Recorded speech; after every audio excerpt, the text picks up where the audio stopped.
Welcome to Valmiki logics. నాన్న మనం ఇప్పుడు సిలాయిజమ్స్లో పార్ట్ 10 చూస్తున్నామమ్మ. ఇప్పటికే 9 పార్ట్స్ కంప్లీట్ చేస్తున్నాము. మీరు ఎవరైనా ఈ 9 పార్ట్స్ చూడకపోయింటే మాత్రం ఖచ్చితంగా ఫాలో అయిన తర్వాతే 10th పార్ట్ చూడండి నాన్న. పార్ట్ 1లో ఈ చాప్టర్కి సంబంధించిన బేసిక్స్ చెప్పుంది, అది ఖచ్చితంగా మీరు ఫాలో అవ్వండి. ఇప్పటివరకు మీరు వాల్మీకి లాజిక్స్ సబ్స్క్రైబ్ చేసుకోకపోతే ఖచ్చితంగా సబ్స్క్రైబ్ చేసుకోండి. ఈ వీడియోని చివరి వరకు చూడండి నాన్న. మీకు నచ్చినట్లయితే లైక్ చేయండి, మీ ఫ్రెండ్స్ షేర్ చేయండి. రైట్, ఇప్పుడు చూడబోయేది సమ్ టు నో కేసు నాన్న. ఇది ఎగ్జామ్ పాయింట్ ఆఫ్ వ్యూలో చాలా ఇంపార్టెంట్ అమ్మ. మనకిచ్చే సిలాయిజమ్స్లో ఖచ్చితంగా ఈ some to no case, part 9లో చెప్పిన నో టు ఆల్ కేసు చాలా ఇంపార్టెంట్ నాన్న. కారణం ఏంటంటే ఇక్కడ డైరెక్ట్ రిలేషన్స్లో సమ్ నాట్ అనేది వస్తుందమ్మ. ఈ సమ్ నాటే చాలా ఎగ్జామ్స్లో కీలకం. ఎందుకంటే మీకు వచ్చే మార్క్స్లో అక్యురేట్గా తెచ్చుకోవాలి అంటే ఈ సమ్ నాట్ని మనం ఖచ్చితంగా ఐడెంటిఫై చేయగలగాలి. రైట్, ఆ సమ్ నాట్ ఎలా వస్తుంది ఏంటి అన్నది ఇప్పుడు చూద్దాం. సరే, వీటికి స్టేట్మెంట్స్ ఎలా ఇస్తాడో చూద్దాం. స్టేట్మెంట్స్ ఒకసారి చూడండి. మనకేమి ఇస్తాడంటే some A's are B's, some A's are B's. ఇక రెండో statement no B is C, no B is C. Diagram ఎలా వస్తుంది అన్నది చూడండి. ఏమన్నాడు? సమ్ ఏస్ ఆర్ బీస్ అన్నాడు. నెక్స్ట్ ఏమన్నాడు? నో బి ఈస్ సి అని చెప్పాడు. ఇక్కడ మీరు ఖచ్చితంగా గుర్తుపెట్టుకోవాల్సిన రిలేషన్ ఏంటి అంటే ఇది. ఎవరి మధ్య రిలేషను? ఏ నుండి సికి. ఏ నుండి సికి ఏమొస్తుంది అంటే ఖచ్చితంగా గుర్తుపెట్టుకోండి, ఇక్కడ సమ్ నాట్ వస్తుంది. మీకు ఆల్రెడీ చెప్పున్నాను నేను పార్ట్ 9లో. సమ్ నాట్ అనేది సమ్ నోల కాంబినేషన్లో వస్తుంది. ఇక్కడ ఏకి బికి మధ్య రిలేషన్ ఏంటి అంటే సమ్ నాన్. మరి బి నుంచి సికి ఉన్న రిలేషన్ ఏంటి? నో. ఇక్కడ నుంచి ఇక్కడికేమో సమ్ ఉంది, ఇక్కడ నుంచి ఇక్కడికి సమ్, ఇక్కడ నుంచి ఇక్కడికి నో. ఇలా సమ్ నోల కాంబినేషన్లో వచ్చేదే ఈ సమ్ నాట్ అన్న విషయం నేను చెప్పున్నాను. మరి డైరెక్ట్ రిలేషన్లో సమ్ నాట్ ఉంటే పాసిబిలిటీ ఏం చెప్పచ్చు? ఏ నుంచి సమ్ నాట్ ఉంది కాబట్టి డైరెక్ట్ రిలేషన్లో పాసిబిలిటీ సమ్ లేదా నోతో చెప్పచ్చు. మరి అలాంటప్పుడు సి నుంచి ఏకున్న రిలేషన్ ఏంటి నానా? సి నుండి ఏకి ఎటువంటి రిలేషను ఉండదు. కారణం ఏ నుండి సికి సమ్ నాట్ ఉంది, సమ్ నాట్కి రివర్స్ చెప్పకూడదు అన్న విషయం గుర్తుపెట్టుకోండి. మరి ఏ రిలేషను లేదు కదా, పాసిబిలిటీలు ఏం చెప్పచ్చు? సి నుంచి ఏకైతే అన్ని రకాల పాసిబిలిటీలు చెప్పచ్చు. ఆలు, సమ్ము, నో, సమ్ నాట్ అన్నీ కూడా మనం చెప్పేయించినాను. రైట్, ఇప్పుడు ఇక్కడ మనకు మిగతా రిలేషన్స్ విషయానికి వస్తే ఏబీల మధ్య రిలేషన్ అడిగితే సమ్ అని చెప్పచ్చు, బీసీల మధ్య రిలేషన్ అడిగితే నో అని చెప్పచ్చు. అయితే మీరు గుర్తుపెట్టుకోవాలి నాన్న, బీసీల మధ్య రిలేషన్ ఏముంది? నో ఉంది. అయితే ప్రతిదీ మళ్ళీ దేంతో చెప్పచ్చు? సమ్ నాట్తో చెప్పచ్చు. ఇదేంటిది? రూల్ ఏంటి? యూనివర్సల్ ఉన్న ప్రతి దగ్గర పార్షియల్ ఉంది అన్నది రూల్. ఆ రూల్ ప్రకారం ఇక్కడ సమ్ నాట్ వస్తూ ఉంటుంది. ఎవరి మధ్యన? బికి సికి. అయితే వాస్తవానికి రిలేషన్ ఏంటి? నోనే. అయితే సమ్ నాట్తో కూడా చెప్పచ్చు. అదే ఇక్కడ ఏసీల మధ్య అలా కాదు నాన్న, ఇది కాంబినేషన్లో వచ్చిన రిలేషన్. ఇది ఏ నుంచి బికి సమ్ వస్తుంది, బి నుంచి సికి నో వస్తుంది, అలా ఏ నుంచి సికి మనకు సమ్ నాట్ వస్తుంది. చూడండి, ఉదాహరణకి ఇలా ఒక డయాగ్రామ్ ఉందనుకుందాం నన్ను. Some P are Q, no Q is R, no P is S, ఇలా ఉందనుకుందాం డయాగ్రామ్. మరి సమ్ నాట్లు చెప్పమంటే సమ్ నో చూడాలి నాన్న. ఇప్పుడు చూడండి, పి నుంచి క్యూకి ఏముంది? సమ్. క్యూ నుంచి ఆర్కి ఏముంది? నో. అంటే ఇక్కడ ఒక సమ్ నాట్ వస్తుంది అన్న విషయం మనకు తెలియాలి. అదేవిధంగా ఇక్కడ కూడా ఒక సమ్ నాట్ ఎవరి మధ్య? క్యూ నుండి ఎస్కి. క్యూ నుంచి పికి సమ్ము, పి నుంచి ఎస్కి నో. ఇలా సమ్ నాట్లు అన్నవి ఏర్పడతాయి. ఓకేనా? రైట్, వీటికి సంబంధించిన ఎగ్జాంపుల్స్ని ఇప్పుడు చూద్దామమ్మా. ఫస్ట్ ఎగ్జాంపుల్ చూడండి అమ్మా, ఏమి ఇచ్చినాడు? సమ్ యాపిల్స్ ఆర్ బనానాస్ అన్నాడు. Some apples or bananas. No banana is a date అన్నాడు. రెండో statement, no banana is date అని. సరే ఇక్కడ సమ్ నాట్ ఎక్కడి నుంచి ఎక్కడికి వస్తుంది అంటే యాపిల్ నుంచి డేట్కి వస్తుంది. యాపిల్ నుంచి డేట్కి ఉన్న రిలేషన్ ఏంటి అంటే సమ్ నాట్. మరి డేట్ నుంచి యాపిల్కి ఏముంది నాన్న? సమ్ నాట్కి రివర్స్ లేదు, ఇది గుర్తుపెట్టు. మరి ఇక్కడ యాపిల్ నుంచి డేట్కి వచ్చే పాసిబిలిటీలు ఏంటి? డైరెక్ట్ రిలేషన్లో సమ్ నాట్ ఉందిగా, పాసిబిలిటీలు ఏమొస్తాయంటే సమ్ లేదా నో వస్తుంది. అదే డేట్ నుంచి యాపిల్కి పాసిబిలిటీలు అడిగితే ఏం చెప్పచ్చు? డైరెక్ట్ రిలేషన్ లేదు కదా నాన్న, అన్ని రిలేషన్స్ చెప్పచ్చమ్మ. ఆలు, నో, సమ్ము, సమ్ నాట్ అన్ని రిలేషన్స్ చెప్పచ్చు. సరే ఇక్కడ మన ఫస్ట్ కంక్లూజన్స్కి వద్దాం. ఫస్ట్ది నాన్న, డేట్కి యాపిల్కి ఇచ్చాడు, అది కూడా పాసిబిలిటీ. ఎక్కడి నుంచి ఎక్కడికి? డేట్ నుంచి యాపిల్కి పాసిబిలిటీ ఇచ్చాడు. ఇది డేట్, ఇది యాపిల్. డేట్ నుంచి యాపిల్కి డైరెక్ట్ రిలేషన్ లేదు. డేట్ నుంచి యాపిల్కి పాసిబిలిటీలు ఏం చెప్పినా కరెక్టే. సో ఇక్కడ ఏది ఇచ్చినా కరెక్టే. ఇక్కడ సమ్మే ఉండాలని లేదు, సమ్ నాటే ఉండాలని లేదు, ఆల్ ఉండొచ్చు, నో ఉండొచ్చు, ఏమి ఇచ్చినా కరెక్టే. సో డేట్ నుంచి యాపిల్కి అన్ని పాసిబిలిటీలు ఉన్నాయి. First conclusion true. ఇక రెండోది, యాపిల్కి డేట్కి ఇచ్చాడు. ఇది యాపిల్, ఇది డేట్. ఏ రిలేషన్ ఇచ్చాడు? కెన్ నెవర్ బి అనే ఒక రిలేషన్ ఇచ్చాడు. ఏంటి కెన్ నెవర్ బి? జాగ్రత్తగా చూడండి. మనకిచ్చిన కంక్లూజన్లో ఒకవేళ మీకు కెన్ బి అనే పదం కనపడితే ఇచ్చింది పాసిబిలిటీ కేస్ అని గుర్తుపెట్టుకోండి. అదే ఒకవేళ మనకిచ్చిన కంక్లూజన్లో కెన్ నెవర్ అని కనపడితే మాత్రం ఇచ్చింది ఒక డైరెక్ట్ రిలేషన్, అది కూడా నోతో చెప్పినట్లుగా గమనించండి. అదే మనకిచ్చిన కంక్లూజన్లో కెన్ నెవర్ బి అని ఇస్తే మాత్రం ఇచ్చింది డైరెక్ట్ రిలేషనే, కాకపోతే దాన్ని మనం సమ్ నాట్తో చూసుకోవాలి. సమ్ నాట్ మీనింగ్ రావాలి దానికి. మరి ఇక్కడ ఏమున్నా నీకు అనవసరం, కెన్ నెవర్ బి అని ఉంటే వీళ్ళ మధ్య సమ్ నాట్తో చూసుకోవాలి. సో ఇక్కడ యాపిల్కి డేట్కి సమ్ నాట్ అని దీని మీనింగ్ అనమాట. అది కూడా ఏంటి? పాసిబిలిటీ కాదు, డైరెక్ట్ రిలేషన్లో చూడాలి సమ్ నాట్. మరి ఇక్కడ చూడు నాన్న, యాపిల్కి డేట్కి ఏముంది direct relation? Some not. So రెండోది కూడా కరెక్టే. ఇలా రెండు కంక్లూజన్లు కరెక్ట్ అయినప్పుడు మన ఆన్సర్ ఏమి ఇవ్వాలి అంటే బోత్ 1 and 2 ఫాలోస్ అని ఇవ్వాల్సి వస్తుంది. ఓకేనా? ఈ కాన్సెప్ట్ కొంచెం జాగ్రత్తగా గుర్తుపెట్టుకోండి. ఇలాంటి ఉన్నప్పుడు నేను వీడియోస్ మధ్య మధ్యలో చెప్తూ ఉంటాను, జాగ్రత్తగా వినండి నాన్న. రైట్, ఇప్పుడు రెండో ఎగ్జాంపుల్ని చూద్దాం. సెకండ్ ఎగ్జాంపుల్ని మీరు ఫస్ట్ సాల్వ్ ట్రై చేయండి నాన్న, దాని తర్వాత మనం ఆన్సర్ అనేది చూద్దాం.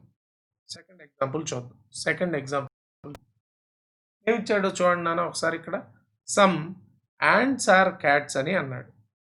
Some ants are cats, some ants are cats అని అన్నాడు. నెక్స్ట్ ఏమన్నాడు? నో క్యాట్ ఈజ్ ఎగ్ అని ఇచ్చాడు. సమ్ నాట్ ఎక్కడి నుంచి వస్తుంది? ఎప్పుడైనా చూడండి, స్టేట్మెంట్లో నో ఉంది అంటే ఖచ్చితంగా సమ్ నాట్ ఉంటుంది. అది గమనించందే కంక్లూజన్స్ చూసుకోవచ్చు. సో ఇక్కడ యాంట్ నుంచి ఎగ్కి సమ్ నాట్ అనేది ఉంది. యాంట్ నుంచి ఏ రిలేషన్ ఉంది అంటే సమ్ నాట్ ఉంది. అదే ఎగ్ నుంచి యాంట్కి రిలేషన్ అడిగితే ఎటువంటి డైరెక్ట్ రిలేషను లేదు. రైట్, ఇక కంక్లూజన్స్కి వద్దాం. ఫస్ట్ది ఎగ్ నుంచి క్యాట్కి ఇచ్చాడు. ఒకసారి ఇక్కడ చూద్దాం. ఎగ్ నుంచి క్యాట్కి ఏం చెప్పచ్చు? నోతో చెప్పచ్చు లేదా సమ్ నాట్తో చెప్పచ్చు. ఎందుకని?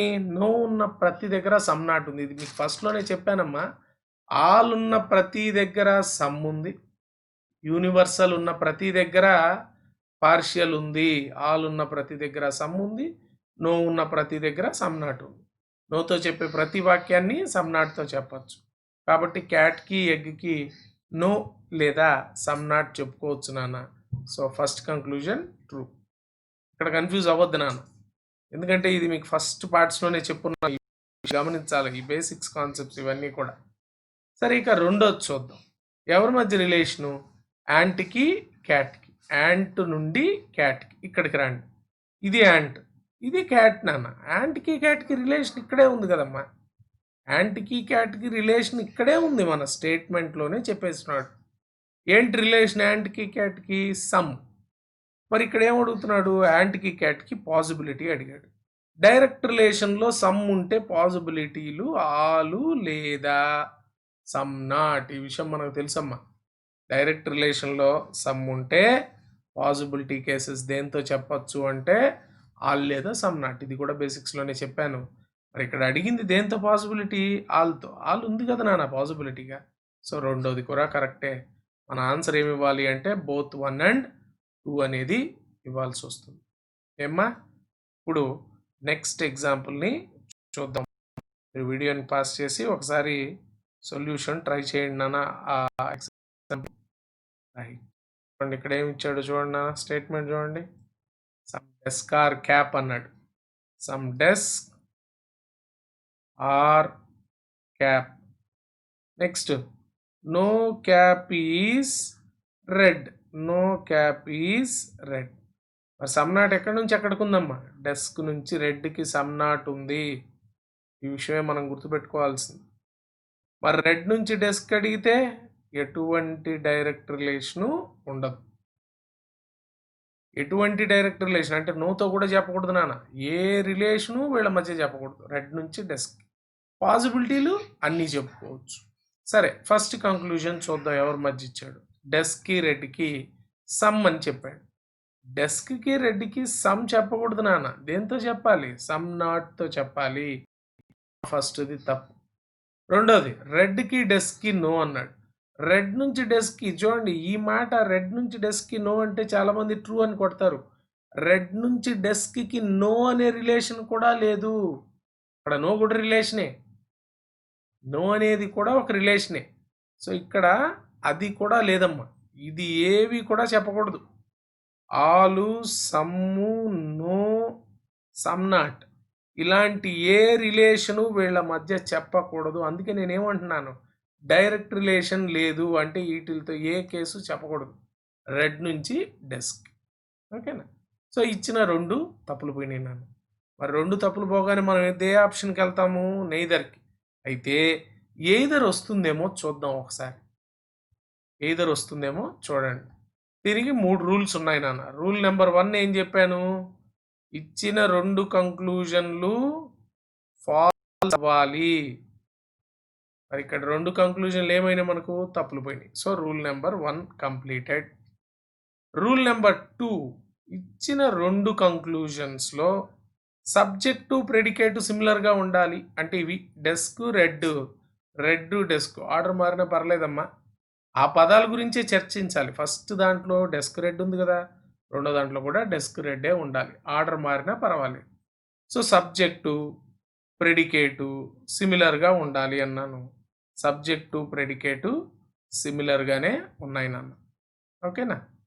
సో రూల్ నెంబర్ 2 కూడా పాటించింది. ఇంకా రూల్ నెంబర్ 3 ఏం చెప్పాడు నాన్న? ఇచ్చిన 2 కంక్లూజన్స్లో ఒక్కటైనా పాజిటివ్ వాక్యం ఉండాలి, ఒక్కటైనా నెగిటివ్ వాక్యం ఉండాలి. అయితే ఇవి యూనివర్సల్ కాకుండా ఉండాలి. ఇవి 2 యూనివర్సల్ అయితే కాకూడదు. అంటే వాడి ఉద్దేశం ఒకటే అమ్మా, ఆల్ నో అనే కాంబినేషన్కి పనికిరాదు. మరి ఇక్కడ 3rd రూల్ ప్రకారం మన దగ్గర ఉన్న పాజిటివ్ వాక్యం సమ్ము, నెగిటివ్ వాక్యం నో. సో సమ్ము నో అనే కాంబినేషన్ ఇబ్బంది లేనిది combination. So rule number 3 satisfy అయింది. సో ఇప్పుడు మనం ఎయిదర్ అనేది దీనికి ఆన్సర్గా ఇవ్వాలి. అన్ని రూల్స్ సాటిస్ఫై అయితేనే మనం ఎయిదర్ అనే ఆన్సర్ని ఇవ్వగలం, లేదు అంటే ఎయిదర్ని ఇవ్వలేము నాన్న. ఓకే అమ్మా? ఇప్పుడు నెక్స్ట్ కేసు చూద్దాం నాన్న. పార్ట్ 10లోనే మనం నో టు నో కేస్ అనేది ఇప్పుడు చూసేద్దాం. నో టు నో కేస్ అనేది చాలా సింపుల్గా ఉంటుంది నాన్న. ఎగ్జామ్లో అంత ప్రయారిటీ కాదు, కాకపోతే తెలుసుకుంటే మంచిది. దీనికి స్టేట్మెంట్స్ ఎలా ఇస్తాడో చూడండి. దీనికి స్టేట్మెంట్స్ ఇలా ఇస్తాడు నాన్న. నో ఏ ఈస్ బి అంటాడు. అలాగే నో బి ఈస్ సి అని అంటాడు. దీని అర్థం ఏంటి? ఏ అనే సర్కిల్ని బి టచ్ చేయకూడదు, అలాగే బి అనే సర్కిల్ని సి అనేది టచ్ చేయకూడదు. సో ఏబీల మధ్య ఏ రిలేషన్ ఉంది అంటే నో, అలాగే బీసీల మధ్య ఏ రిలేషన్ ఉంది అంటే నో. చూడండి, నో అనేది కూడా ఒక రిలేషనే. అయితే మీరు ఏం గుర్తుపెట్టుకోవాలి? నో ఉన్న ప్రతి దగ్గర సమ్ నాట్ ఉంది అన్న విషయం గుర్తుపెట్టుకోండి. అంటే ఇప్పుడు ఏబీల మధ్య నో చెప్పాడు కదా, ఏబీల మధ్య సమ్ నాట్ కూడా చెప్పుకోవచ్చు. అలాగే బీసీల మధ్య నో చెప్పాడు కదా, బీసీల మధ్య కూడా మళ్ళీ ఏం చెప్పుకోవచ్చు? సమ్ నాట్ని చెప్పుకోవచ్చు. మరి ఇందులో మీరు ముఖ్యంగా గుర్తుపెట్టుకోవాల్సింది వీళ్ళిద్దరి మధ్య రిలేషన్ ఏకి సికి. ఏకి సికి ఎటువంటి డైరెక్ట్ రిలేషను లేదు. అంటే ఆల్ ఏస్ ఆర్ సీస్ అని తప్పేనా? సమ్ ఏస్ ఆర్ సీస్ అది కూడా తప్పే. నో ఏఈసి, చూడండి నో ఏఈసి అంటాడు. నో ఏఈసి అనేది కూడా డైరెక్ట్ రిలేషనే. ఏదీ లేదు ఇక్కడ రిలేషను. నోతో కూడా చెప్పకూడదు. దూరంగా ఉన్నాయి కదా అని నో ఏఈసి అంటే ట్రూ అని చెప్పారు. ఏసీల మధ్య అసలు నో అనే రిలేషన్ కూడా ఉందో లేదో మనకు తెలియదు. సో ఖచ్చితంగా మీరు ఏం గుర్తుపెట్టుకోవాలి అంటే వీళ్ళ మధ్య డైరెక్ట్ రిలేషన్ లేదు. వీళ్ళ మధ్య పాసిబిలిటీలు అడిగితే మాత్రం ఆలు, సమ్ము, నో, సమ్ నాట్ అన్నీ చెప్పచ్చు అన్న విషయాన్ని మీరు గుర్తుపెట్టుకోవాల్సి వస్తుంది. ఓకేనా? దీనికి సంబంధించిన ఎగ్జాంపుల్స్ని ఇప్పుడు చూద్దాం. ఫస్ట్ ఎగ్జాంపుల్ చూడండి అమ్మా ఒకసారి అందరూ. ఏమి ఇచ్చినాడో చూడండి. నో బ్యాట్ ఈస్ బాల్ అన్నాడు. No bat is ball. No bat is ball అన్నాడు. నెక్స్ట్ ఎగ్జాంపుల్ చూడండి నాన్న. నో బాల్ ఈస్ గ్రీన్ అన్నాడు. No ball is green. గుర్తుపెట్టుకోవాల్సింది ఏంటి? బ్యాట్కి గ్రీన్కి ఏ రిలేషను లేదు, ఎటువంటి రిలేషన్ చెప్పకూడదు. ఫస్ట్ కంక్లూజన్ చూడండి, బ్యాట్కి గ్రీన్కి ఏమన్నాడు? సమ్ రాదు. ఎందుకని? బ్యాట్కి గ్రీన్కి అసలు రిలేషన్స్ ఏమీ లేవు. పాసిబిలిటీలు అన్నీ కరెక్ట్, డైరెక్ట్ రిలేషన్ ఏమి ఇచ్చినా తప్పే. మళ్ళీ చూడండి, గ్రీన్కి బ్యాట్కి రిలేషనే లేదు, తప్పు. నో కూడా లేదు. అయితే ఇంత ముందరగా చెప్పినట్టుగా ఈ రెండింటికి మధ్య ఏదర్ కేసు చెప్పుకోవచ్చు. నన్ను గమనించండి, ఇచ్చిన రెండు తప్పే, సబ్జెక్ట్ ప్రెడికేట్లు అవే, ఓ పాజిటివ్ ఒక నెగిటివ్. సో ఆన్సర్ ఏమొస్తుంది అంటే either 1 or 2. ఓకేనా? ఇప్పుడు నెక్స్ట్ ఎగ్జాంపుల్ చూద్దాం. నెక్స్ట్ ఎగ్జాంపుల్ ఏమి ఇచ్చాడు చూడండి నాన్న ఒకసారి అందరూ. నెక్స్ట్ ఎగ్జాంపుల్ ఏమి ఇచ్చినాడు చూడండి అమ్మా ఒకసారి. No teacher is boy. No teacher is boy అన్నాడు. ఏమన్నాడు? నో స్టూడెంట్ ఈజ్ బాయ్ అన్నాడు. No student is boy. నువ్వు గుర్తుపెట్టుకోవాల్సింది ఏంటి? వీళ్ళిద్దరి మధ్య ఎవరికి? టీచర్కి స్టూడెంట్కి ఏ రిలేషను లేదు. వీళ్ళ మధ్య పాసిబిలిటీలు అని అడిగితే మాత్రం అన్ని పాసిబిలిటీలు చెప్పచ్చు. ఆలు, సమ్ము, నో, సమ్ నాట్ చెప్పుకోవచ్చు. ఓకేనా? మరి మన ఫస్ట్ కంక్లూజన్ ఏంటి? స్టూడెంట్కి టీచర్కి ఆల్ అడిగాడు. గమనించండి, స్టేట్మెంట్ ఉన్నప్పుడు పాజిటివ్లు రావు కంక్లూజన్స్లో. సో ఇక్కడ స్టూడెంట్కి టీచర్కి, ఇది స్టూడెంట్ ఇది టీచర్, డైరెక్ట్ రిలేషన్ లేదు. ఆలు, సమ్ము, నో, సమ్ నాట్ ఎటువంటి డైరెక్ట్ రిలేషన్ లేదు. సో ఇది తప్పు. రెండోది బాయ్కి స్టూడెంట్కి, ఇది నన్ను బాయ్కి స్టూడెంట్కి ఏముంది రిలేషను? నో. నో ఉన్న ప్రతి దగ్గర ఏముంది? Some not. ఇది రూల్ అమ్మ. యూనివర్సల్ ఉన్న ప్రతి దగ్గర పార్షియల్ ఉంది అన్నది రూల్. సో ఇది కరెక్ట్ నాన్న. సో ఆన్సర్ ఏమి ఇవ్వాలి అంటే ఓన్లీ కంక్లూజన్ 2 ఫాలోస్ అనేది ఇవ్వాల్సి వస్తుంది. ఓకే నాన్న, ఇది నో టు నో కేస్ నాన్న. ఇంతటితో పార్ట్ 10 కంప్లీట్ అవుతుందమ్మా. ఇక మీరు నేర్చుకోవాల్సింది some not to all case అని ఒకటి ఉంది, ఓన్లీ ఏ ఫ్యూ కేస్ అని ఒకటి ఉందమ్మా. ఓన్లీ ఏ ఫ్యూ అన్నది రీసెంట్గా ఎగ్జామ్స్లో ఇస్తున్న మోడల్ అది. సో, ఆ మోడల్స్‌ని నెక్స్ట్ వీడియోస్‌లో, నెక్స్ట్ పార్ట్స్‌లో చూద్దాం నాన్న. ఇప్పుడు కనుక మీరు వాల్మీకి లాజిక్స్‌ని సబ్స్క్రైబ్ చేసుకోకపోతే తప్పకుండా సబ్స్క్రైబ్ చేసుకోండి. ఈ వీడియో కనుక మీకు నచ్చినట్లయితే తప్పకుండా లైక్ చేయండి. మీ ఫ్రెండ్స్ అందరికీ షేర్ చేయండి. థ్యాంక్ యూ నాన్న.